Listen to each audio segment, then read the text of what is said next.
Saudação de paz, meus irmãos e irmãs, sejam todos muito bem-vindos nessa noite especial de sexta-feira. Muito bom estar com vocês uma vez mais para mais um encontro, para mais uma noite especial do nosso projeto Antioquia. E, infelizmente, o último encontro, a última aula deste módulo do projeto, desta etapa do projeto, que, diga-se de passagem, gente, foi extraordinária. Enfim, chegamos ao final, ao nosso último momento de aprendizado dentro deste bloco. Foram 3 meses de muito aprendizado, 3 meses de muito crescimento, de muita experiência com grandes e deixaram sua parcela significativa de contribuição. Que bom estar com vocês uma vez mais, hoje em um dia atípico, de costume nós estamos juntos na segunda-feira, em que pese estarmos todos os dias nas redes sociais e pela manhã, nesta semana em especial, um desafio extraordinário que é o desafio do Ministério de Sucesso. Porém, agora estando com vocês aqui nessa noite, quero cumprimentá-los com a paz do Senhor, que a bênção e a graça do nosso Senhor e Salvador Jesus Cristo esteja com vocês. Estamos dando início a esta live. Aproveite agora para compartilhar. Você que está entrando, seja muito bem-vindo, muito bem-vinda. Compartilhe esta live, envie em direct, salve o link, compartilhe nos grupos, porque hoje teremos um encontro extraordinário. E já está por aqui o nosso amigo pastor César Moisés, e eu quero receber o pastor César Moisés juntamente com vocês com muita alegria. Enquanto o pastor César Moisés está chegando, aproveite para enviar. Saudação de paz, Lucas, Vitor, Lucas, que Deus abençoe Mamari, Deus abençoe Neiva. Chegou conosco nosso amigo pastor César Moisés. Saudação de paz, pastor César, seja muito bem-vindo. Esta noite é marcada em especial com a graça de Deus e com a sua presença, e por isso estamos alegres. Como o senhor está? Graças a Deus, meu irmão. Paz do Senhor Jesus. Muito bom falar com vocês, viu? Muito bom falar contigo aqui pela primeira vez. Pela primeira vez. Mais diretamente, né? Verdade, pastor César, verdade. Tivemos o privilégio de lhe ouvir algumas vezes aqui em Curitiba, de ser ministrado pela sua vida e ser edificado através do ministério que Deus lhe confiou, e não apenas das ministrações, mas da sua história, do seu legado literário, que está sendo construído de forma extraordinária. E nunca tivemos esse momento de conversa, de aproximação, como estamos tendo hoje, e diga-se de passagem, estamos tendo em público. Estamos tendo em público a nossa primeira conversa. Diferente de Nicodemos e Jesus, né? Nossa conversa está sendo em público. Está mais como o Jairo e Jesus. É verdade. E é muito bom, pastor, ter o senhor conosco. Nós estamos conversando já há alguns dias, desde o momento em que nós apresentamos o projeto Antioquia para o pastor César. Ele de pronto atendeu, mesmo com suas diversas atividades. Ele que é um pastor, escritor, palestrante e está numa jornada acadêmica muito intensa, né? Apesar de estar se dedicando a essa jornada acadêmica como pesquisador no curso de mestrado em História, se não me falha a memória, na Universidade Federal do Rio de Janeiro. É isso, pastor César? Isso mesmo.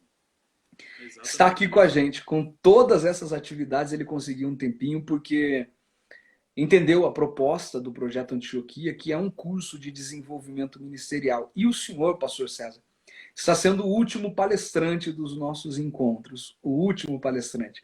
Nós começamos no mês de janeiro, tivemos a presença de vários amigos, pastor Benho Lopes, pastor Jackson Antônio, pastor Eliel Gabi, pastor Fábio Pimenta, pastor Nilson Gomes semana passada, pastor Reginaldo Ribeiro aí de São Paulo, e todos eles colocaram seus tijolos na busca de edificar o conhecimento para esses nossos irmãos e irmãs que estão iniciando o seu ministério. Eu disse para o senhor, quando nós começamos o projeto Antioquia, a ideia era de aproximar dessa geração que está vindo, a nossa geração, pessoas como o senhor, que são referências positivas, referências íntegras, referências honestas, com caráter ilibado, para mostrar para a nossa geração quem são as boas referências que devem ser seguidas, que para mim são consideradas referências extraordinárias. E o propósito tem sido atingido de forma magistral. Obrigado, pastor César, pelo carinho. Obrigado pela honra de estar conosco. O senhor tem toda a liberdade do mundo para ministrar ao nosso coração, para ministrar à nossa mente, ao nosso espírito. E durante a ministração, o pessoal que estiver nos acompanhando pode já deixar as suas perguntas, pode já deixar os seus comentários. Nós estaremos buscando acompanhar. É claro que não é fácil, vocês comentam bastante, mas assim que possível a gente vai pensar algumas perguntas, vamos fazer ao pastor César Moisés e, sem sombra de dúvida, será um momento de muita interação. Antes, compartilha, gente. Não esquece. Clica aí no aviãozinho, envia para o grupo, envia para os amigos, envia para as pessoas que te acompanham, compartilha essa transmissão, tira print da tela, marca o pastor César no Stories, marca eu no Stories e vamos ampliar essa nossa conversa para trazermos resultados. Pastor César, que Deus abençoe a sua vida, a palavra está contigo. Amém, pastor André. Muito obrigado por me franquear esse espaço, né? Porque passaram tantos companheiros gabaritados antes de mim, a maioria deles meus amigos pessoais, os quais tivemos oportunidade de começarmos juntos, inclusive 2 deles em especial aí no estado do Paraná, que é o Benhur Lopes, que residia primeiramente em Toledo, posteriormente em Foz do Iguaçu, foi batizado no Espírito Santo em Goiuerê, onde eu morei por muitos anos, me converti. Depois o Jackson, né? O Jackson Antônio é muito amigo, ele era de Londrina, mas me lembro ainda da missão na Argentina com os pais, e depois a ida dele para o IBAD, e, enfim, depois finalmente a ida para a Inglaterra. São amigos de muitos e muitos anos. Nilson Gomes, né, grande amigo também, e tantos outros colegas que você citou o nome aí. Foi realmente, sem dúvida alguma, enriquecedor para aqueles e aquelas que puderam participar, né, dessas transmissões que foram feitas aqui no seu perfil. Então, eu fico muito honrado de fazer parte desse time, né? E sendo o último, realmente foi colocado de forma correta, né? Não aconteceu como o milagre da transformação da água em vinho lá em Caná. O vinho bom veio realmente primeiro, né? Então eu tô Capaz. Estou muito feliz por isso, viu? Estou muito feliz por isso. Minha voz está baixa, é isso que a Aleph está falando aí, né? Não sei se Eu estou lhe melhorou. ouvindo bem, mas alguém comentou mesmo que a voz do senhor está baixa. Aqui, mas esses fones sem fios são complicados. Ele tá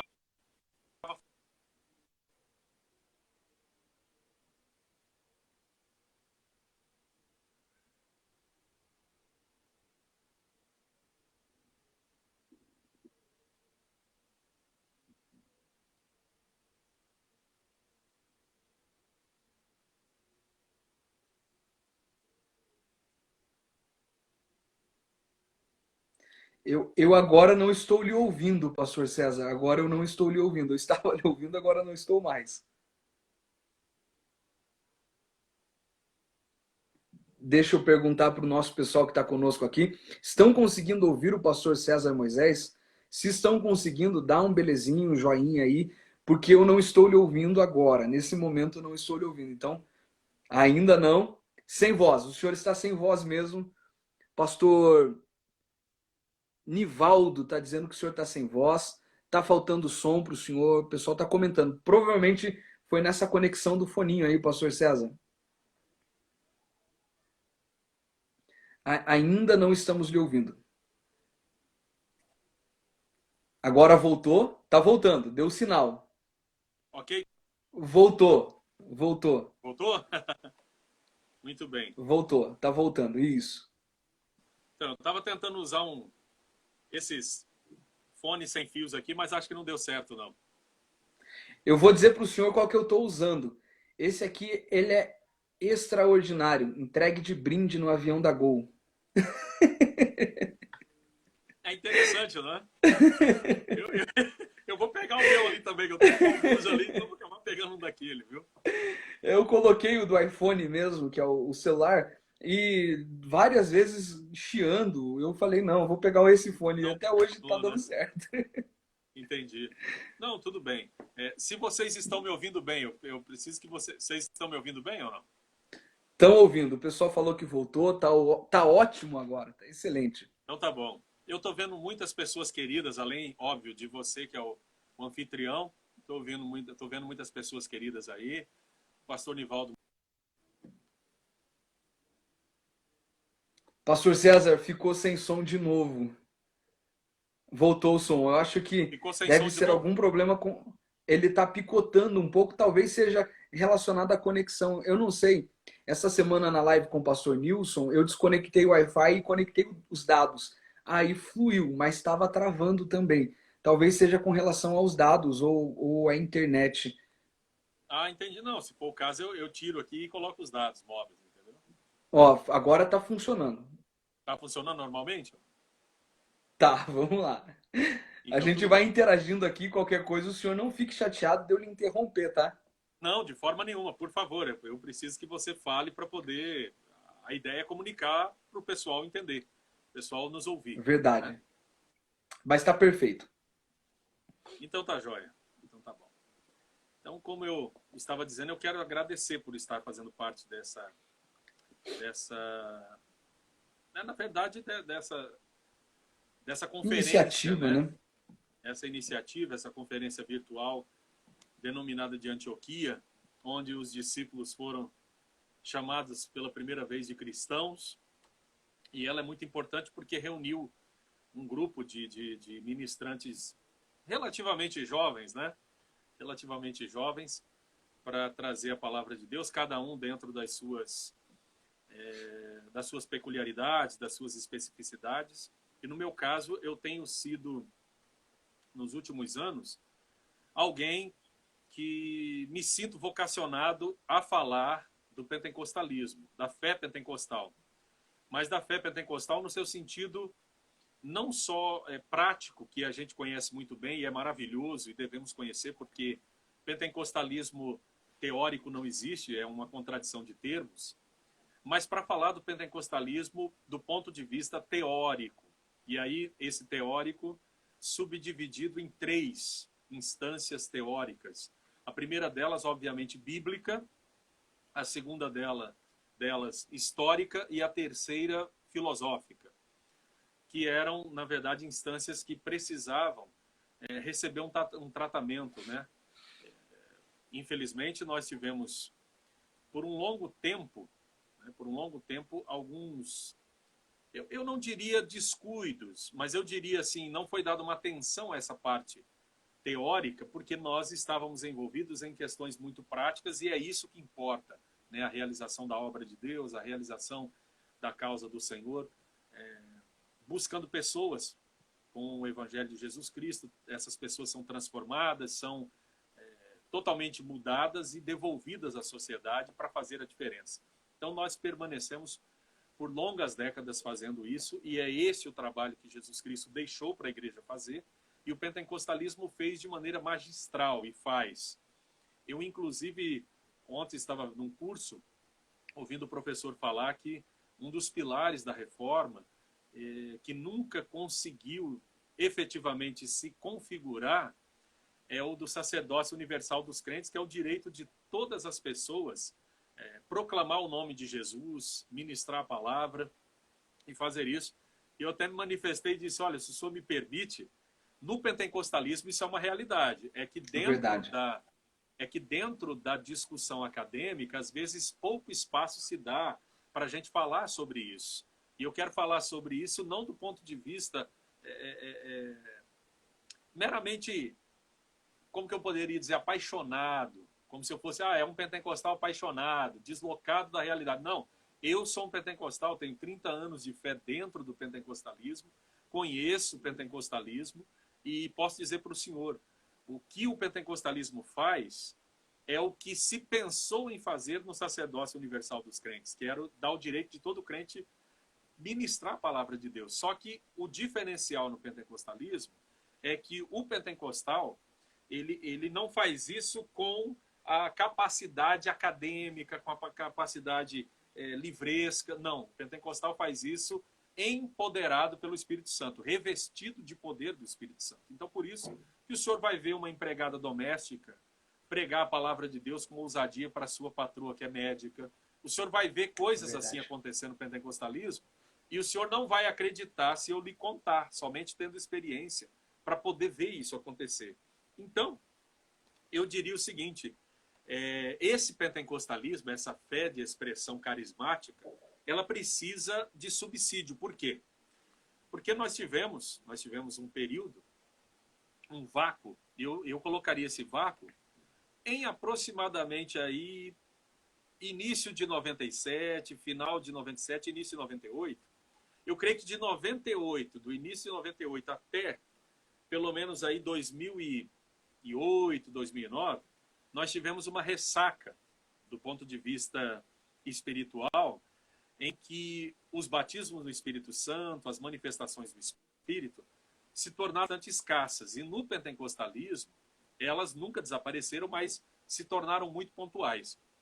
Os eventos de massa, os eventos de visibilidade, eles catapultaram pessoas que, infelizmente, não representam o pentecostalismo clássico. São pregadores que, infelizmente, se enveredaram pelo caminho do neopentecostalismo, pelo caminho até do pseudo-pentecostalismo, e, infelizmente, banalizou a espiritualidade pentecostal de tal forma, criando uma aversão em muitas pessoas, entre elas eu. Eu conto da minha própria história. Eu fui batizado no Espírito Santo com um dia de crente, eu nem sabia o que era ser batizado no Espírito Santo. Então, eu sempre gosto de dizer, e você, não sei se já terminou o seu mestrado ou está terminando, você estuda mestrado na FABAPAR, né? Concluímos esse ano. Inclusive, o pastor Elias Torralba entrou agora, ele começou a fazer o mestrado com a gente lá na FABAPAR também. Eu encerro esse ano o mestrado. Já terminamos os módulos, os créditos, estou só na pesquisa, concluindo a dissertação. Que maravilha, parabéns, parabéns. Isso aí é uma bênção de Deus que eu vejo no pentecostalismo, esse crescimento acadêmico de jovens pregadores, jovens obreiros, jovens pastores como você, por exemplo. É gratificante, eu fico muito feliz de ver isso acontecer. Feliz mesmo, Pastor César, por ver esse movimento. Não, e deixa eu compartilhar então, que esses semestres, só um rápido comentário antes do senhor continuar, este semestre na nossa formação, nós tivemos como referência o seu livro, publicado recentemente, sobre pentecostalismo. Tivemos como referência, em uma das matérias, professor Alan Might, um doutor. Tá conseguindo me ouvir? Travou, voltou? Provavelmente travou a transmissão do pastor César Moisés. Tá conseguindo me ouvir, pastor? Tá conseguindo me ouvir? Eu estou lhe ouvindo. O senhor está me ouvindo? Provavelmente travou. Estou lhe ouvindo bem. Ainda não estou lhe ouvindo. Não estou lhe ouvindo. Não. Estamos sem audição. Não estou lhe ouvindo. Não estou lhe ouvindo. Vamos esperar alguns segundos. Vamos ver se retornamos. Eu estou vendo o pastor César Moisés, mas não estou conseguindo lhe ouvir.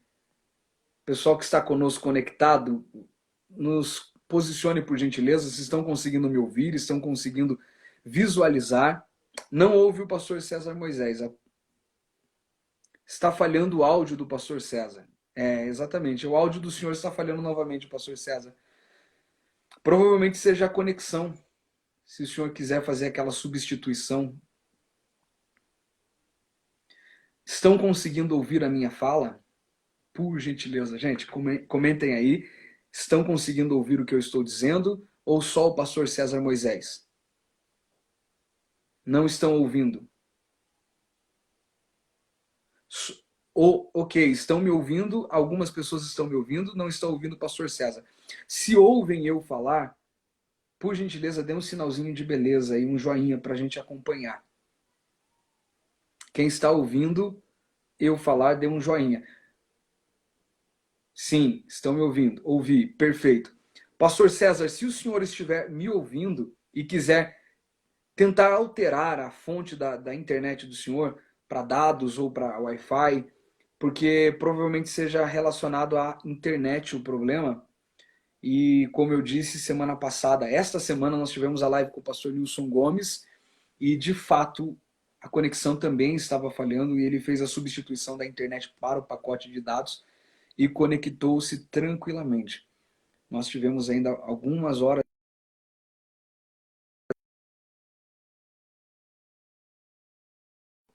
O pastor César Moisés provavelmente está fazendo isso. Gente, não vai embora, daqui um pouco o pastor César Moisés já reativa. Isso que ele estava falando é algo muito interessante, muito importante, e eu ia compartilhar com ele que este semestre no mestrado, onde nós estamos pesquisando com relação a não apenas ao aconselhamento pastoral, mas à capelania como um todo, um aconselhamento espiritual, uma das matérias que nós tivemos, Dr. Alan Might era o professor, um dos livros referenciados por ele foi o livro do pastor César Moisés, e o que eu iria comentar é que não apenas... Ele está voltando, aí eu vou voltar a falar sobre isso quando ele chegar. Vamos lá. Vai dar certo, gente. Vai ficar gravada a live sim, Jordan. Vai ficar gravada, meu amigo. Vamos deixar ela gravada e disponibilizar ela lá no canal do YouTube também. Para acompanhar, nós temos as outras lives no nosso perfil. Quem estiver conectado pode acompanhar. Voltou, pastor? Não, não estou te ouvindo. Mas foi aqui ou foi aí? Eu não sei. Agora voltou. O pessoal estava comentando que o senhor estava sem voz. Foi? Eu estava sem voz. Agora a voz está demorando um pouquinho, mas ela chegou. Tá dando um delayzinho. É isso ou não? Isso. Eles estão conseguindo me ouvir, mas comentaram que o senhor ficou sem voz. Vamos tentar novamente. Qualquer coisa a gente tenta aquela substituição de rede para ver se dá certo. Não, eu já fiz. Já coloquei no dados móveis para ver se não dá problema, tá? Ah, ótimo. Então agora vamos tentar mais uma vez. Estava comentando, desculpe, eu lhe interrompi, é que o senhor falando da alegria em ver os jovens assembleianos, pregadores assembleianos, Sim. se dedicando no campo da pesquisa, na formação, na construção intelectual.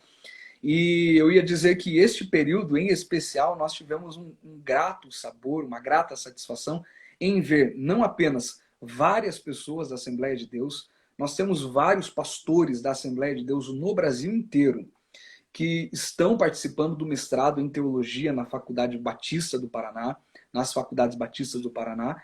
E além dos vários assembleianos, ainda nós brincamos. Antes da pandemia, nós entramos na Capela da Batista e cantamos o hino da Assembleia de Deus no órgão que eles têm lá. Cantamos, damos risada com eles. Falamos que os pastores batistas vão virar pentecostais. E o pessoal se divertiu bastante com a gente. E mais do que nós, alunos, nós tivemos este período, em especial, a referência bibliográfica do Senhor mencionada em uma das matérias pelo Dr. Alan Might. Então foi um encontro fantástico entre alunos, entre discentes e docentes sendo referenciados em uma faculdade batista. O crescimento do pentecostalismo, né? Sim. Isso aí eu tributo tudo isso, pastor André, a Deus. A Deus e ao movimento pentecostal como um todo. Eu acho que quando isso acontece, não é uma conquista pessoal, é uma conquista histórica, é um legado. Né? E eu glorifico a Deus por isso, porque o Esdras está dizendo aqui, né, que a presença de assembleiano no mestrado da PUC do Rio de Janeiro é constante, sem dúvida. Fantástico. Sem dúvida. Aqui também no Rio é crescente. Ou seja, na verdade é no Brasil inteiro isso é crescente. No meu livro aí que foi referenciado, inclusive, eu falo sobre isso quando eu concluo, né, na parte final, quando eu tenho a parte de conclusão lá, 2 páginas só, eu faço a conclusão e mostro isso, que eu fico muito feliz de ver esse crescimento. Então, o que eu vinha dizendo daquele vácuo, eu acho que isso ficou claro, que eu acredito que começou por volta do início de 2008 e foi até por volta de 2009, que foi um vácuo de espiritualidade, onde os eventos de grande visibilidade foram ocupados por pregadores que não esposam o pentecostalismo clássico, são pregadores que não não pregam o pentecostalismo clássico, aquilo que o pentecostalismo clássico sempre ensinou em termos de espiritualidade, e por conta disso nós tivemos uma banalização da espiritualidade pentecostal. E essa banalização da espiritualidade pentecostal criou um vácuo. Que vácuo foi esse, né? Que vácuo foi esse? Foi um vácuo do ponto de vista da espiritualidade, que ao mesmo tempo coincidiu com outro problema que infelizmente a gente tem que tocar, e nós somos um movimento hoje que estamos completando 110 anos, né, no mês de junho agora, de implantação do movimento pentecostal no Brasil, representado sobretudo pelas Assembleias de Deus. A gente sabe que o pentecostalismo não é formado só pelas Assembleias de Deus, lógico. Então a gente precisa corrigir isso quando fala também, porque dá a impressão que é só a Assembleia de Deus. Não. Verdade. A Assembleia de Deus é uma representante, juntamente com a Congregação Cristã no Brasil, apesar de serem duas formas de pentecostalismo muito distintas uma da outra, né? A da CCBB, a da CCB, né? E a da AD, são duas formas de pentecostalismo muito distintas. E o que eu entendo é que, devido a esse vácuo de espiritualidade provocado pela banalização de um lado, enquanto as lideranças começaram a se preocupar em sua perpetuação pastoral. Infelizmente, nós tivemos um problema de crise de liderança na Assembleia de Deus, onde eu acho que se intensificou. Política eclesiástica sempre teve, não é uma coisa boa, infelizmente, mas temos que reconhecer, sempre existiu. Mas eu acho que de uma forma assim, um tanto mais secularizada, por assim dizer, né? Vamos colocar essa expressão. Eu acho que a política eclesiástica mais secularizada, ela vem eu acho que de 2006 para cá. Aí nós temos assim uma formatação muito cruel, muito selvagem da política eclesiástica, tomando conta de grandes ministérios pelo Brasil inteiro, né, da Convenção Geral, das convenções estaduais, e isso fez com que a concentração da energia ministerial para se manter, né, na liderança ou no poder, como alguém quer dizer, isso por parte, eu não estou aqui fulanizando, aqui para mim não interessa a fulanização da questão, entendeu? O que interessa para mim é o ethos que isso implantou, o espírito do tempo disso aí. Então, houve um descuido, enquanto se cuidava do poder pessoal, houve um descuido da questão institucional. E aí o neopentecostalismo tomou conta e, na ressaca da falta de espiritualidade autêntica, que foi ocupada por esses pregadores que não esposavam o pentecostalismo clássico, o que aconteceu? Veio um grupo trazendo exposição bíblica, trazendo exposição sólida, refletindo, conversando, dialogando com essa nova geração que vinha vindo, uma geração que não experimentou o que eu experimentei, por exemplo, lá, né, no final da década de 80, início da década de 90. Então, o que aconteceu? Essa geração que não conhecia o que a gente experimentou lá na Almadice Antiga, por exemplo. 991, 92, 93. Exatamente. Quem não experimentou aquilo ali, né, não viu aquilo ali, só ouviu falar, mas não constatou isso na realidade, porque já não existia mais. Então, o que aconteceu? Esse pessoal com fome começou a ir para a rede social, começou a ir para dentro, né, do YouTube, começou a assistir pregadores sensacionistas, bons ensinadores, bons expositores. E aí o que nós tivemos? Nós tivemos um problema gravíssimo. Né? Nós tivemos o neopentecostalismo tomando conta, né, do pentecostalismo do lado de dentro, e o cessacionismo fazendo, né, um meio de campo e adentrando a nossa seara de maneira bastante sutil. E quando nós nos despertamos, quando nós fomos abrir os olhos, havia um problema sério agora para resolver. Havia o problema da crise institucional do ponto de vista da liderança, que se preocupava em manter-se no poder. Havia a crise da falta de espiritualidade, porque sumiram as vigílias. Inclusive o projeto que você tem aí de orar de madrugada todos os dias. Eu estou vendo aí a campanha de, acho que são 7 dias aí. 7 dias. Então, é muito bonito isso, mas você sabe que isso era uma prática que nós tínhamos antigamente. Isso não era uma coisa que você tomava iniciativa, que inclusive é louvável, igual essa que você está tomando, mas era uma prática pessoal. Todo crente levantava de madrugada, orava, ia buscar a presença de Deus e enfim, ia fazer a sua vida normalmente, trabalhar, seja alguém que era integrado, seja alguém que não fosse. A vida era assim. Então sumiu, desapareceu a espiritualidade, porque desapareceu as práticas, os exercícios espirituais, a oração, o jejum, a consagração, o devocional pessoal, tudo isso desapareceu. Então tomou conta completamente a secularização. O que aconteceu? Vieram os pregadores sensacionistas com uma pregação muito intelectualizada, muito racional.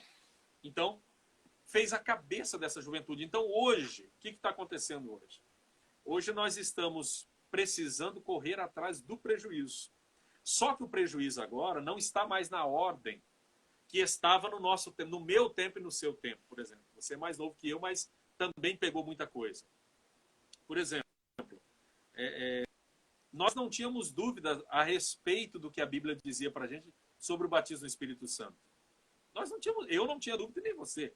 Nós não tínhamos questionamentos dessa ordem, né? Só que quando nós fomos nos despertar agora recentemente, nós tínhamos um problema gravíssimo na área hermenêutica, porque se popularizou a ideia de que onde nós usamos os textos para fundamentar a nossa doutrina da evidência inicial, que é pilastra central do pentecostalismo clássico, se você tirar o batismo do Espírito Santo com evidência de se falar em outras línguas, você tirou a pilastra central do pentecostalismo clássico. Alguém disse para mim, mas nem todo pentecostal acredita nisso. Meu querido, eu sei. Entendeu? Eu sei disso. É óbvio que eu sei disso. Por exemplo, um livro desse aqui, só esse livro aqui mostra isso, a diversidade do pentecostalismo. Estou dando só como exemplo. Só um livro. Eu sei disso. Agora, o pentecostalismo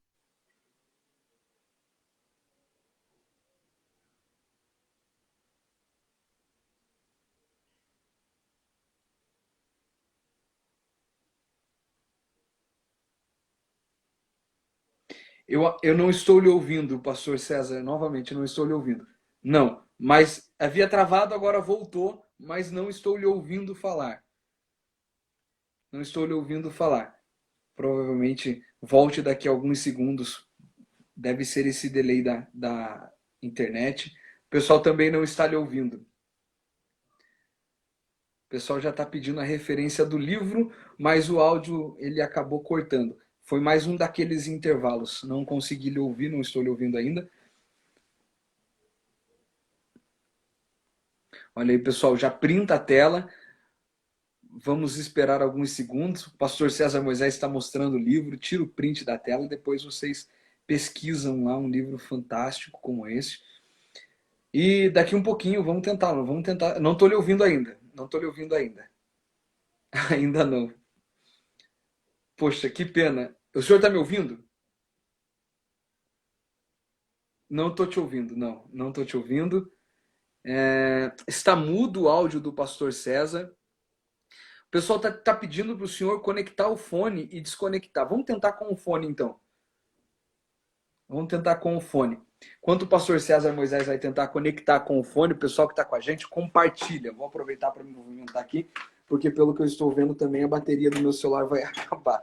Enquanto ele vai tentar conectar com o fone, gente, compartilha essa transmissão, compartilha essa live, manda o link para os amigos, para os irmãos desta noite especial, enquanto o pastor César Moisés vai tentando conectar ali. Deixa eu ajustar aqui. Esse é o último encontro do Projeto Antioquia, mas nós teremos uma segunda edição para quem tem interesse em participar. Ainda não estou lhe ouvindo, pastor?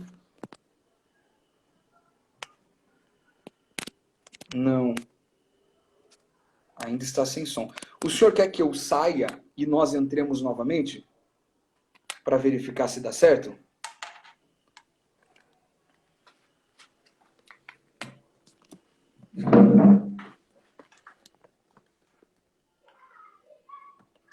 Não está dando para ouvir o senhor ainda. Vamos ver se o pastor César Moisés vai conseguir voltar.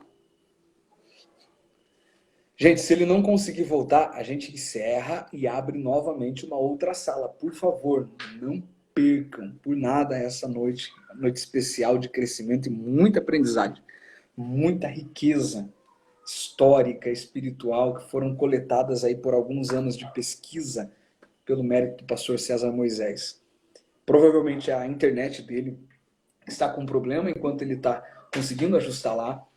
Para quem não conhece o que foi o Projeto Antioquia, foram 3 meses de encontros, todas as segundas-feiras, com diversos professores, mestres, pastores.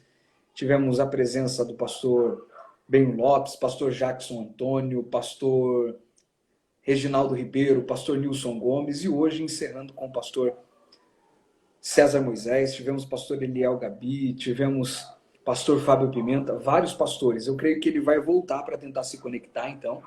Enquanto o pastor César Moisés não está conosco, nosso projeto está com todas as lives gravadas, com exceção da live de segunda-feira com o pastor Nilson Gomes, que por um problema também de conexão não ficou salva, mas todas as lives estão postas em nosso canal no Instagram, em nosso canal no YouTube. Você pode acompanhar. A última aula foi do pastor Nilson Gomes, a penúltima do pastor Fábio Pimenta.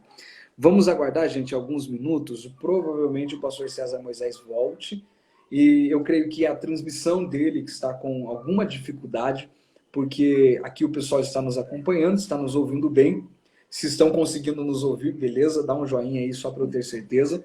Senão a gente encerra este canal de transmissão e abrimos outro. Eu creio que estão conseguindo nos ouvir. Se não der certo, gente, a gente tenta uma outra live, um outro encontro, talvez pelo YouTube, pelo Facebook, enfim. Mas vamos aguardar alguns minutos que provavelmente ele entre novamente aqui na transmissão.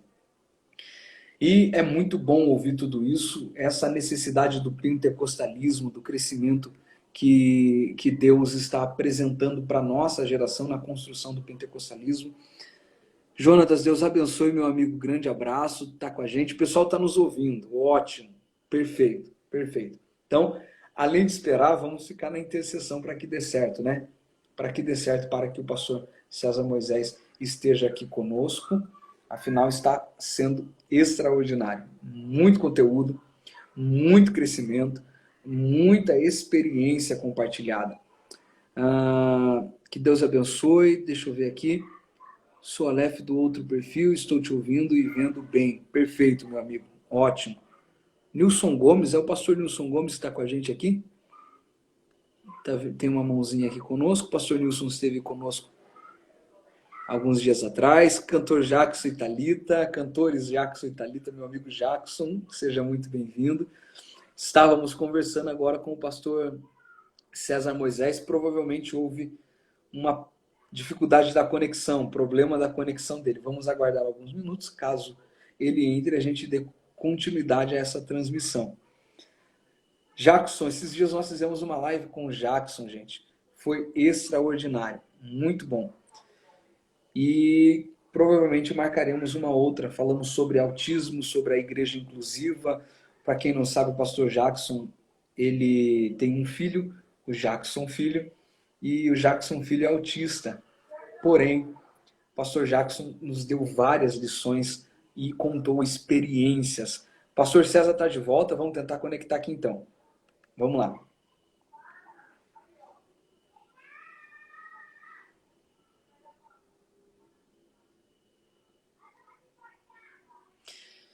Já aceitei ele aqui.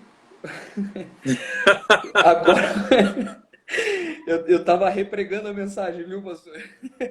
Estava repregando? Que bom. Estava aproveitando o primeiro tópico e repregando ele. Aí, o senhor voltou, tô ouvindo bem, o pessoal está ouvindo bem aí, gente? Quem está acompanhando, diz aí, por gentileza, se estão ouvindo bem agora o pastor César Moisés. Pode começar a falar, pastor, vamos ver se o pessoal vai estar ouvindo. Então, pastor André, quando nós nos demos conta, a gente estava com problemas muito graves para resolver. E eu acredito que os problemas estavam na ordem. Agora, não mais apenas do nosso déficit de espiritualidade, que já era uma realidade, né? Mas ainda por cima nós estávamos agora com um problema grave na área teológica, porque muitos jovens voltaram para dentro dos templos questionando a evidência inicial, questionando a possibilidade de profecia na atualidade.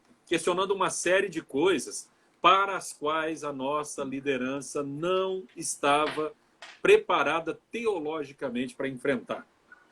Agora, é interessante que o problema adveio de onde? Né? Ele adveio de nós mesmos, de dentro, né? Dos nossos próprios arraiais. Por exemplo, em 2000, no ano 2000, foi publicado um livro pela CPAD intitulado E Agora Como Viveremos? Charles Colson e Nancy Pearson. Inclusive, ele batista, né? Batista do Sul, dos Estados Unidos, e ela presbiteriana. Bem, a questão é que esse livro foi o livro responsável por popularizar no Brasil a expressão cosmovisão cristã, que em si mesma não tem absolutamente nenhum problema. É uma expressão legítima, interessante, né? Atribui-se a Immanuel Kant a sua criação, a criação da expressão cosmovisão, né? Weltanschauung em alemão. Então, em si não é nenhum problema. A questão é que a cosmovisão cristã, depois, quando eu passei a fazer as pesquisas, e eu explico isso no meu livro, né? Nesse livro aqui que você já citou, foi referenciado, etc. e tal, que muita gente tem.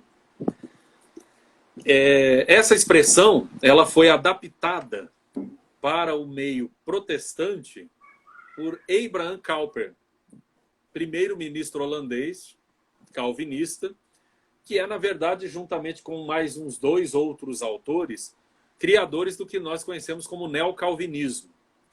E ele dizia que, para que o calvinismo pudesse ter aderência, ele não podia ser chamado de calvinismo ou neocalvinismo, ele tinha que ser chamado de cosmovisão cristã. Entendeu? E aí, qual que seria a ideia? A ideia seria um sistema teológico que tivesse um projeto em todas as frentes, em todas as áreas da nossa existência. Arte, política, ciência, educação, em todas as áreas ele tivesse, né, ele tivesse uma formatação, tivesse uma filosofia que fundamentasse a participação dos cristãos, calvinistas no caso, em todas as áreas. Estendesse os seus Muito tentáculos, bem. Né? Isso.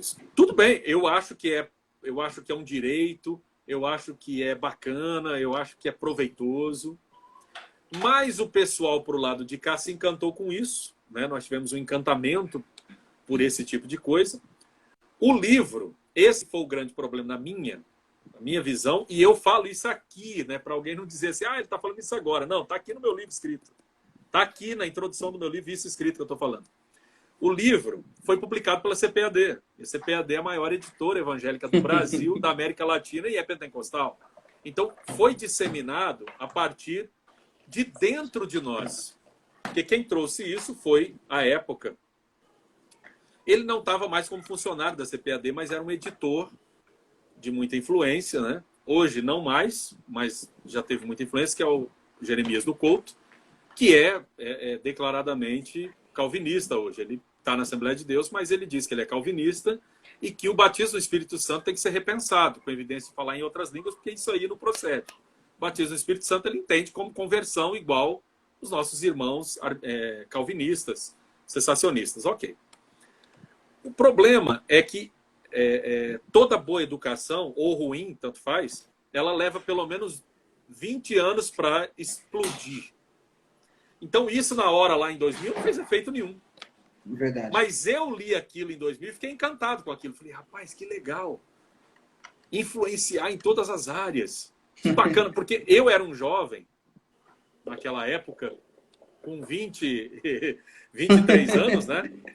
Eu era um jovem idealista que estava sonhando em transformar o mundo, decepcionado com o déficit da espiritualidade pentecostal, decepcionado com um método cada vez mais cruel de liderança que estava prevalecendo no pentecostalismo, especialmente na nossa Assembleia de Deus, métodos bastante problemáticos, não generalizado, pelo amor de Deus, né? Toda generalização é estúpida, porque peca colocando todo mundo.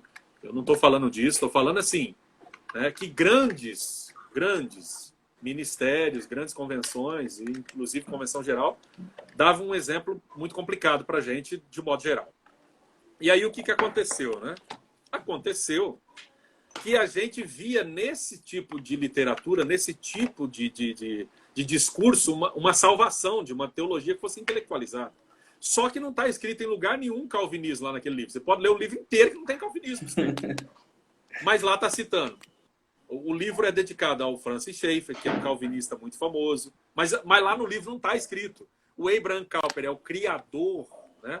É um criador do neocalvinismo e proponente da cosmovisão cristã. Ou seja, tudo isso estava lá, só que sem o nome calvinista que a gente maneira velada. Se tivesse. Isso, então eu bebi daquilo ali sem saber o que era. O que aconteceu? Como eu sou muito curioso, eu sou um cara curioso demais, eu li aquele livro, dali eu fui para o Francis Schaeffer, dali eu fui para o Abraham Kuyper, e eu fui indo, fui expandindo. Até que eu me dei conta em 2009, e eu gosto de contar, né? Eu gosto de contar da minha própria experiência para que possa servir para as pessoas. Em 2009 eu tive um convite para ministrar em comunidades alemãs. Lá na Alemanha, eu iria ser traduzido, como fui, o meu texto escrito, a minha fala, tudo. E para que eu pudesse ministrar, eu fiz o quê? Eu fui estudar a teologia alemã e a história da Alemanha. Porque eu falei, bem, se eu vou falar para comunidades alemãs, eu não posso pensar com cabeça de brasileiro. Eu tenho que ir lá, né? Verdade. Eu tenho que ir lá e se vestir da cultura, poder falar, entender, né? Isso, entender para falar na língua deles. Então, o que acontece? Eu peguei, simplesmente, comecei a ler a literatura, história alemã, teologia alemã, e comecei a descobrir coisas interessantíssimas, entre elas uma fundamental para nós pentecostais. Eles diziam o seguinte, esses teólogos que eram chamados, né? Claro que tem teólogo liberal mesmo. Eu não estou falando desse, mas tem teólogo que não é liberal, mas é chamado de liberal aqui, porque cancelam todos eles, mas não são. Eu comecei a ler teólogo que falou o seguinte, que falou, olha, quando nós expulsamos todo traço de mística, olha bem, estou falando, de dentro da nossa teologia, nós expulsamos junto com ela a possibilidade de nós termos Deus na nossa vida. Nós ficamos só com a razão. Quando eu comecei a ver isso, eu falei, rapaz, existe um processo histórico que aconteceu lá na Europa e vai acontecer aqui no Brasil, que é isso que está acontecendo. A gente está ficando cada dia mais racional. Com medo da banalização do neopentecostalismo, a gente correu para o braço do racionalismo. Verdade. E a gente vai desconstruir o pentecostalismo. Aí foi onde eu me despertei. Quando eu me despertei, foi lendo a literatura desse pessoal que não tinha nada a ver com o pentecostalismo, mas eles contando da história deles lá. Fantástico. Eu falei, meu Deus, mas espera aí, isso aqui está espelhando o que vai acontecer aqui no Brasil. E aí, meu irmão, foi assim, foi um efeito dominó. Quando você uma chave que virou. Né?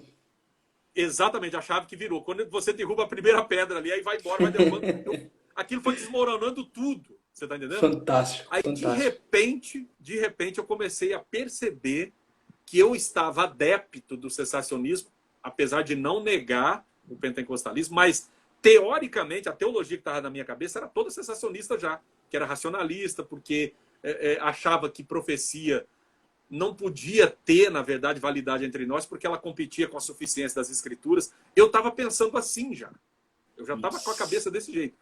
Eu falei, se eu, que sou pastor, que recebi o batismo do Espírito Santo, que experimentei o que eu experimentei, eu vi Deus operar, eu vi o Espírito Santo de Deus fazer coisas maravilhosas na minha vida, na vida da minha família, na vida de milhares de pessoas.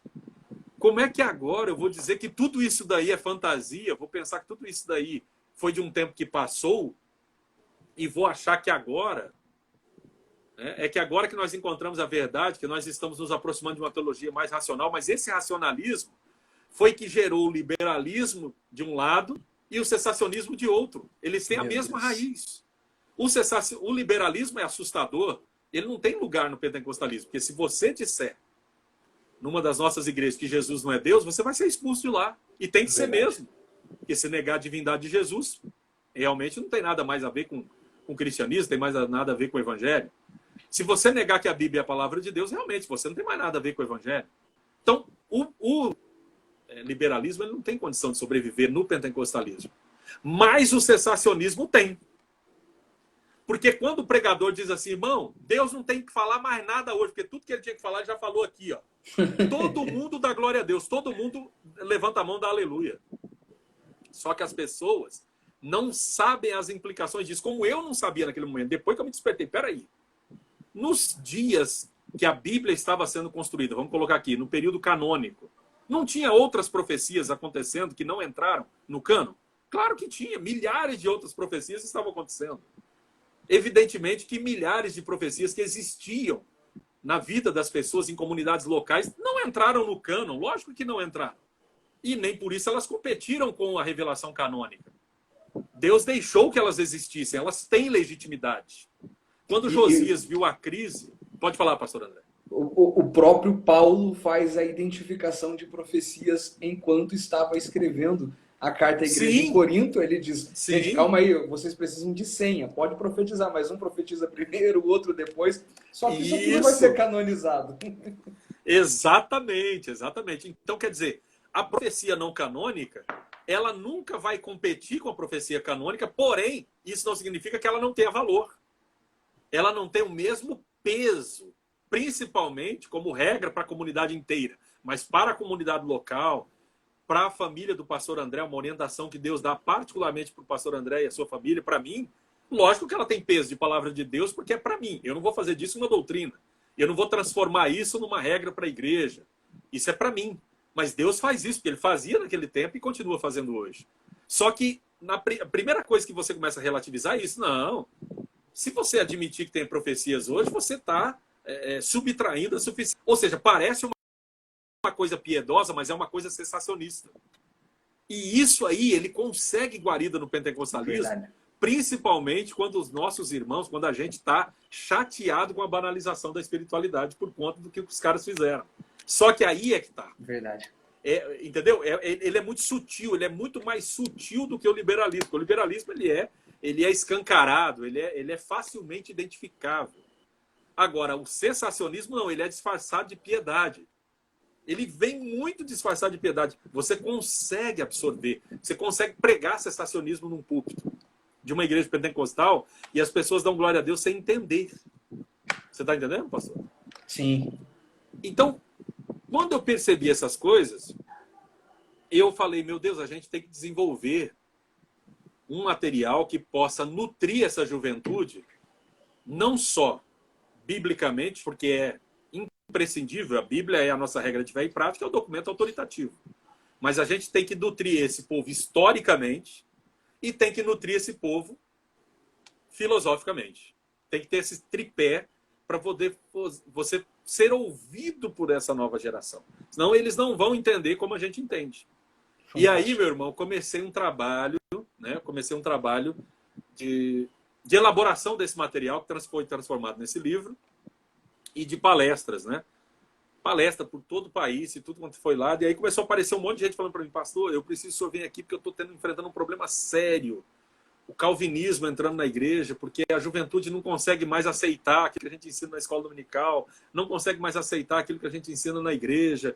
O pessoal acha que a gente não sabe nada, só quem sabe é o fulano de tal lá do YouTube, é o tio não sei quem lá do YouTube. Falei, olha, peraí. Em primeiro lugar, a gente tem que trabalhar com a liderança da igreja. Depois que trabalhar com a liderança, de maneira muito séria, de maneira muito responsável, aí essa liderança vai ajudar as suas respectivas lideranças, né, microlideranças, departamentos, congregações, etc., né, ou setores, enfim. Então nós temos um trabalho hoje, pastor André, gigantesco. Verdade. Gigantesco.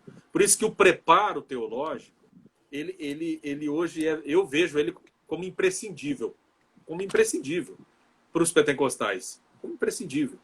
Principalmente se o pentecostal for alguém que é consciente da sua espiritualidade, tem uma experiência firme com o Espírito Santo de Deus, com Jesus Cristo, com a fé pentecostal. Então ele vai poder contribuir nesse processo de transformação de mentalidade. Então o que acontece? Uma das primeiras coisas que se faziam, o pentecostalismo, ele é uma tradição muito novinha, nasceu ali ó, em 1901, no Texas, nos Estados Unidos, depois chegou, né, em Los Angeles, na Rua Azusa, 1906. Vocês imaginam, vocês têm 100 anos agora. Nossa tradição é do século XVII. Né? Você imagina, nós temos 400 anos de tradição teológica. Vocês começaram agora, então vocês não têm. Esse negócio de falar línguas começou, só teve lá em Atos 2 e agora apareceu no século XX, ali nos Estados Unidos. Gente, quando eu comecei a ver isso, falei, gente, isso precisa ser revertido. Por quê? Você pega hoje, você pega um Jaroslav Pelikan, lançado pela Vida Nova, 5 volumes. Vai lá e pega ele para você ver. Tem línguas estranhas, sempre teve manifestação espiritual ao longo da história. Entendeu? Ele não é pentecostal, não é carismático, ele não tem interesse nenhum nisso que nós temos. Você pega ele lá e ele vai te falar isso.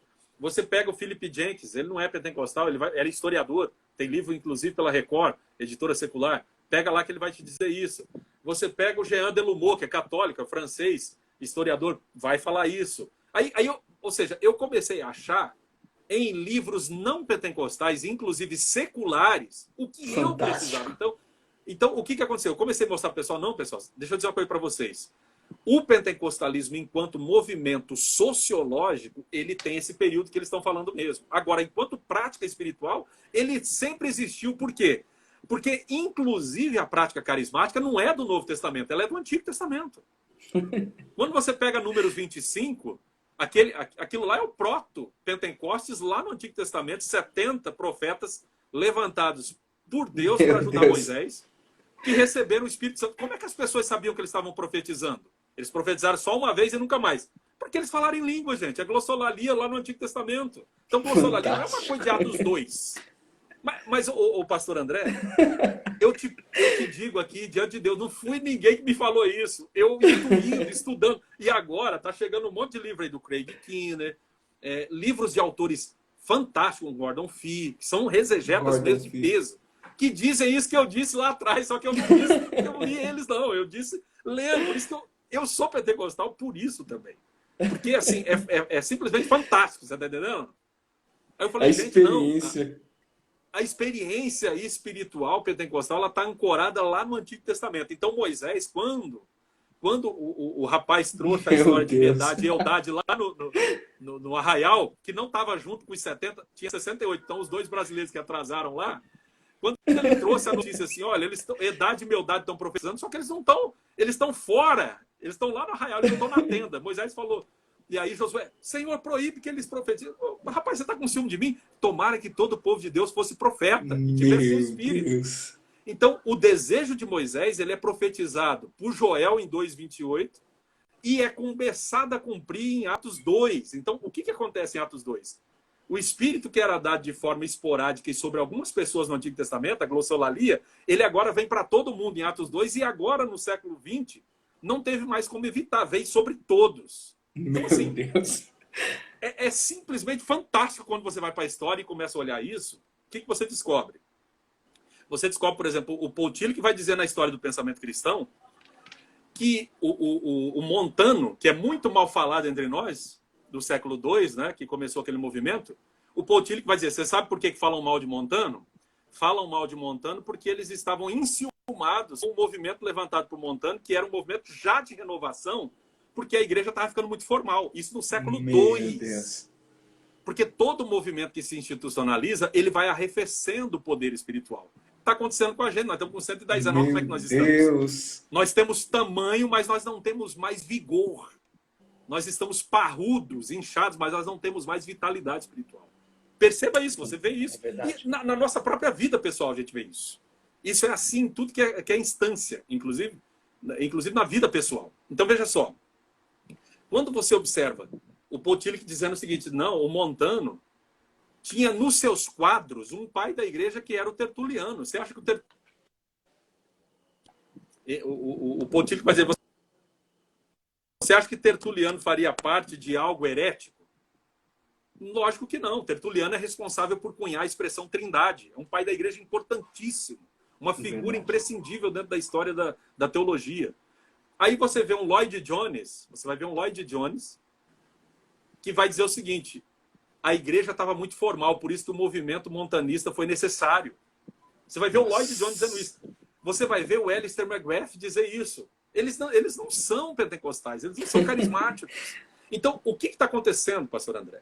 Está havendo uma revisão agora na história, porque foi omitido propositalmente da história. Os historiadores eram sensacionistas, que escreviam história da igreja, história da teologia, história do cristianismo. Então, o que eles faziam? Eles encontravam esses grupos e diziam, ah, não, isso é um bando de fanáticos exóticos, nem vou contar que eles existiam.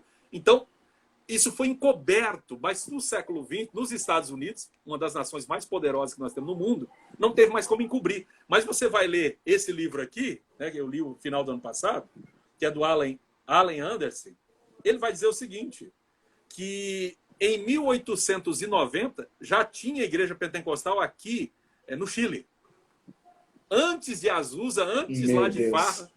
Só que ninguém conta isso, mas já existia. Ele vai dizer que foi fundada uma igreja metodista pentecostal no Chile, que saiu da igreja metodista normal. Em 1890, amigo. Então você está me entendendo o que eu estou dizendo ou não? Ou seja, é século XIX, não é século XX ainda. Então isso nunca deixou de acontecer, isso sempre foi prática. Só que foi encoberto historicamente. Então hoje, há toda uma revisão historiográfica sendo feita para contar a história verdadeira, para o pessoal saber que isso nunca desapareceu. Não é um produto estadunidense do século XX. Mentira, isso aí está incorreto. Você está entendendo? Então, assim, os jovens precisam entender que sociologicamente, tudo bem. Agora, do ponto de vista da espiritualidade, que é o que nos marca, sempre teve, de Atos Apóstolos, capítulo 2 para cá, sempre teve. Nunca desapareceu. Pastor César, isso é tão importante para a nossa geração.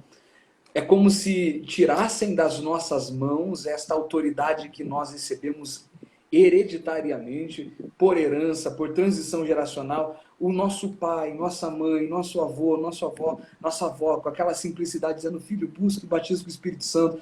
A gente foi enraizado com isso e de repente chega na nossa juventude, numa ascensão intelectual e alguém fala, não, gente, isso daí não existe. Aí você até concorda, mas com uma dor no coração, poxa, de fato não existe mesmo? É algo novo? Aí o senhor vem e fala assim, não, calma aí, quem está tentando tirar essa alegria do teu coração está tentando minar a tua fé.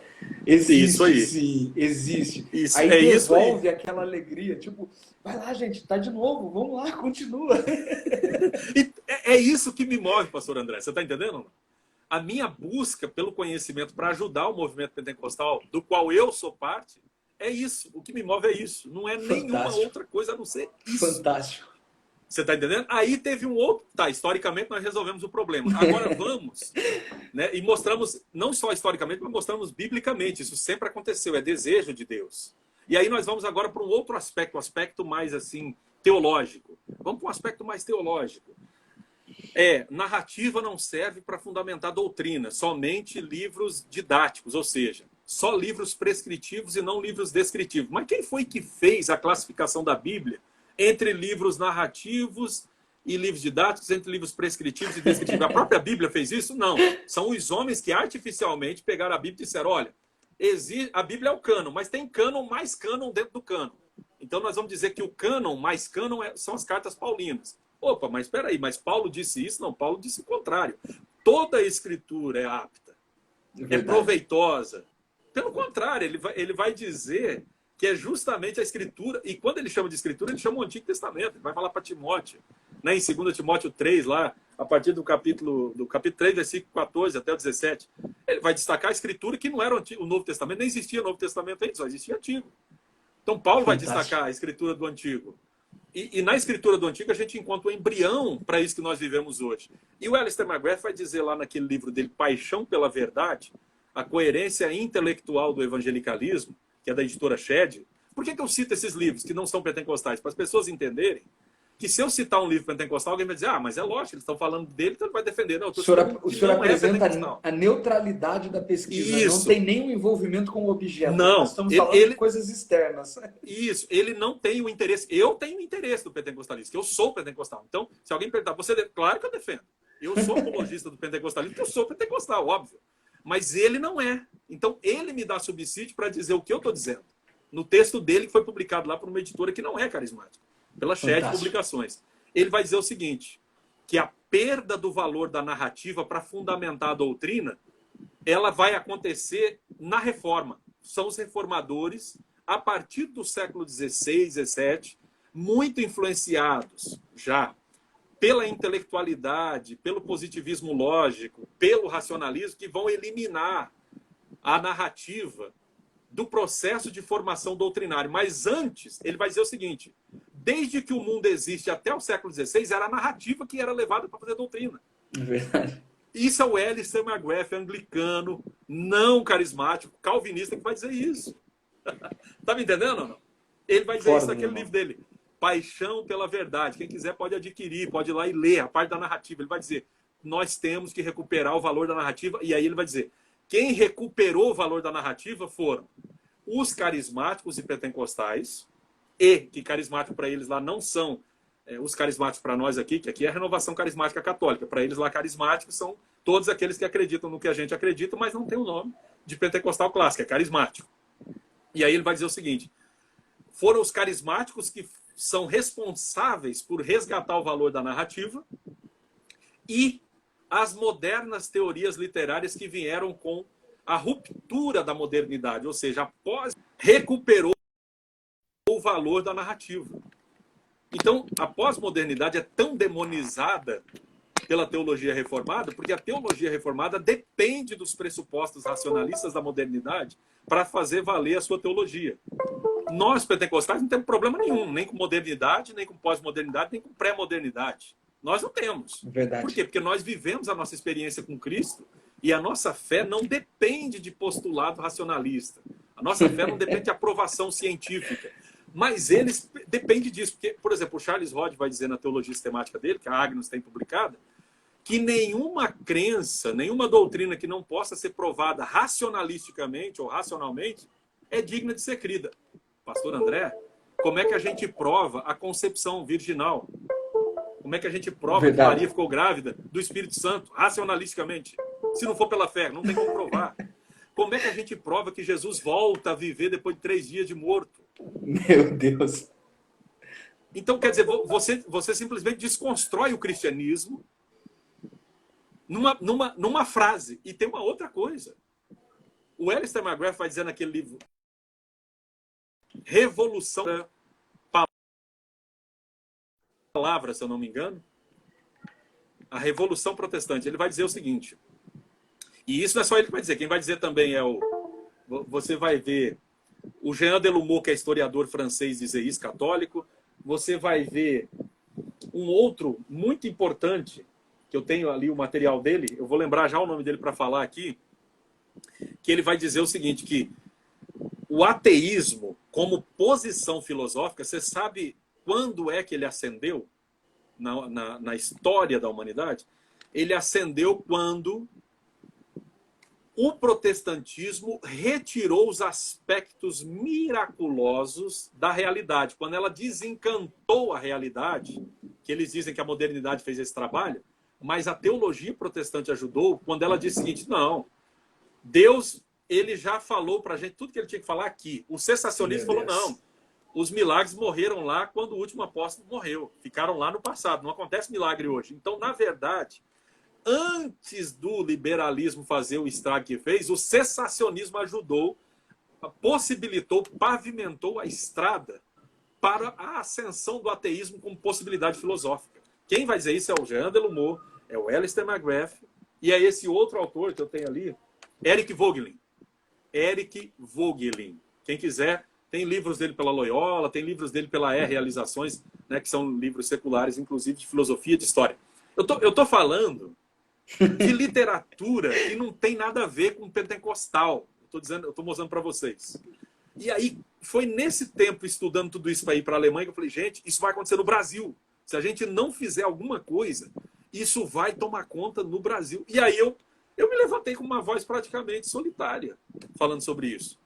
Fui acusado de liberal, fui acusado de relativista, fui acusado de esquerdista, de tudo quanto foi adjetivo ruim eu fui acusado. Entendeu? De comunista. Comunista. Custou caro para mim. Custou caro. Eu perdi o emprego por causa disso. Foi uma campanha no Brasil inteiro contra mim e, infelizmente, eu fui cancelado. Porém, agora que a CPAD publicou essa revista do pastor Ezequias, eu estou vibrando porque tudo que eu conversei numa tarde de agosto de 2019, quando eu estive lá na escola bíblica do pastor Ezequias por 3 dias ensinando, eu estou vendo sair na revista. Eu não sou aqui de forma nenhuma louco de dizer que isso tem alguma coisa a ver comigo, porque o pastor Ezequias é um homem muito preparado, um homem muito espiritual, um teólogo, um biblista, né? Um exegeta de renome, um homem que realmente é preparado, mas nós tivemos uma conversa de 5 horas no gabinete dele, 5 horas sobre essas questões. Eu estou conversando com você aqui, eu conversei com ele. Eu mostrei muita coisa na teologia sistemática do Horton para ele. Falei, pastor, a crítica da redação devidamente utilizada já é feita pelos pentecostais há mais de 40 anos nos Estados Unidos. Mostrei lá na teologia sistemática do Horton, que a CPAD lançou em 96, comecei a mostrar para ele. Eu falei, a erudição ela não joga o bebê junto com a água da banheira. Aí você imagina a minha alegria quando eu vi essa revista aqui da CPAD, Glossolalia, que trouxe um artigo do pastor Ezequias dizendo exatamente isso que eu estou dizendo e citando o Roger Strongstad. Então eu fiquei muito feliz de ver que ele entendeu, ele é um homem sensível, ele foi ver e viu que tinha coerência. Ou seja, Lucas não pode ser lido pela lente de Paulo, que foi a regra que os reformados sensacionistas criaram. Lucas é teólogo independente, tanto quanto Paulo. Independente não significa dizer que ele é divergente. Ele não diverge de Paulo, eles se complementam. Por quê? Porque dentro da revelação progressiva, o ministério que Deus deu para Paulo não deu para Lucas e vice-versa. O ministério que Deus deu para César Moisés não deu para o André Santos e vice-versa. Deus precisa do André Santos numa frente e o César Moisés em outra. Só que o André Santos e o César Moisés juntos fazem o quê? Fazem muito para Deus. Por quê? Porque fecha-se, né? Fecha-se um ciclo de frentes diferentes sendo de complementação. De complementação. O teu trabalho se complementa com o meu e o meu com o seu. Ou seja, e assim com os outros companheiros. É isso que Deus fez com a Bíblia Sagrada. Ele não revelou tudo de uma vez só para um só autor. Você está me entendendo, André? Então, assim... Fantástico. E isso começou a ser popularizado agora e eu estou vendo que Deus está fazendo uma obra. Eu estou vendo, eu estou muito feliz porque eu estou assistindo isso acontecer. Eu estou vendo na minha geração, nos meus dias, isso acontecer. E é produto de algo que eu sonhei que acontecesse, que eu lutei. Que eu tive muitos embates em reuniões privadas na empresa, em lugar. Eu falei, gente, esse pentecostalismo que nós estamos continuando aqui a propagar, ele precisa ser revisado à luz de tudo que os nossos teólogos e nossos irmãos estrangeiros vêm fazendo. Eles têm mostrando para a gente. Agora, eu fiz praticamente no feeling, eu fiz praticamente assim na intuição, mas agora eu estou vendo que tem uma bibliografia robusta, tem muito material sendo já publicado há anos lá, porque eles já se defrontaram com esses problemas por serem nações de primeiro mundo há muito mais tempo que nós. E nós agora que estamos enfrentando isso. Então comecei a mostrar isso. E aí comecei a mostrar, por fim, filosoficamente, que a forma do pentecostal viver a realidade, penetrada pelo sobrenatural, penetrada pelo mistério, penetrada pelo não explicável, é muito mais coerente com a realidade hoje do que uma visão de modernidade que a ciência ia resolver tudo. Não, a ciência não resolve tudo. A ciência tem um monte de dúvida. E aí os grandes cientistas vão dizer hoje, a ciência é uma forma de tentar dar inteligibilidade para o universo, mas ela não explica tudo. Por quê? Porque a ciência é fruto do ser humano, é o ser humano que faz ciência. E o ser humano é limitado, ele não é absoluto. Verdade. Por exemplo, o doutor Marcelo Gleiser, que é agnóstico, né, nós conversamos, eu tive a oportunidade de conversar com ele por praticamente umas 2 horas na ponte aérea uma vez aqui, e aí nós trocamos ideias, foi muito boa a nossa conversa, e ele falou para mim, olha, pastor, quando você chega na ciência, quando você chega naquilo que poderia ser o pote no final do arco-íris, é a resolução de tudo, você descobre que tem mais um universo inteiro para frente que você não sabe. Ou seja, cada vez que você descobre vira a chave, você descobre uma outra porta que te abre mais milhões de outras portas. Então, assim, a ciência não responde tudo.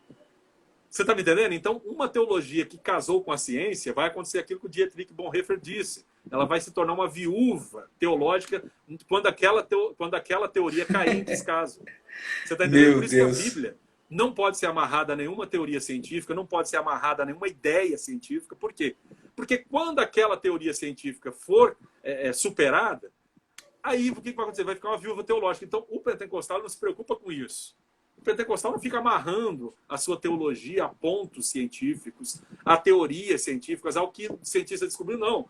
O pentecostal vive a sua experiência, vive a sua realidade a despeito de tudo aquilo que a ciência sabe. Mas o pentecostal não despreza a medicina, o pentecostal se consulta, o pentecostal toma remédio, faz tratamento. Aí eles falam assim, mas como é que vocês conseguem viver isso? Gente, a realidade é isso. Ela é composta da parte natural e da parte sobrenatural. A parte sobrenatural, ela faz parte essencial da existência humana. Não é possível viver sem mistério. Então, o pentecostalismo vai restituir esse aspecto para a sociedade e vai mostrar a coerência disso. Por que o pentecostal consegue dialogar com a sociedade hoje? Porque a pessoa que tem tanto dinheiro tem crise existencial. Ela tem necessidade de alguma coisa que ela não sabe exatamente o que é.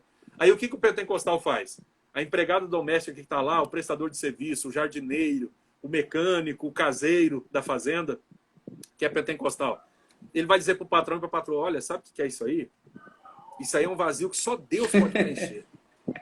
É verdade. Ele vai falar isso, só que ele não vai falar isso por filosofia, por teologia, ele vai falar isso por experiência. Porque o patrão olha para ele e diz, esse cara ganha um salário mínimo e é feliz. Eu tenho milhões na minha conta e sou infeliz. Entendeu, Ana? Meu Deus. Aí ele diz, o que esse cara tem que eu não tenho? Como é que ele sabe viver e eu não sei?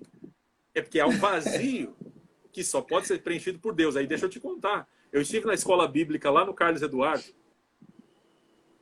Aqui em Colombo? Isso, eu estive lá na DCMI, né?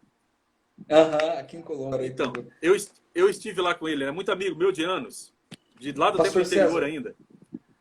Eu estive lá com ele. Só um minuto, acho que agora... Eu acho que eu estou com um problema aqui. Só um minutinho que eu acho que agora eu estou com um problema. Começou a travar e provavelmente é por causa da bateria. Provavelmente é... Deixa eu só verificar aqui só um minutinho.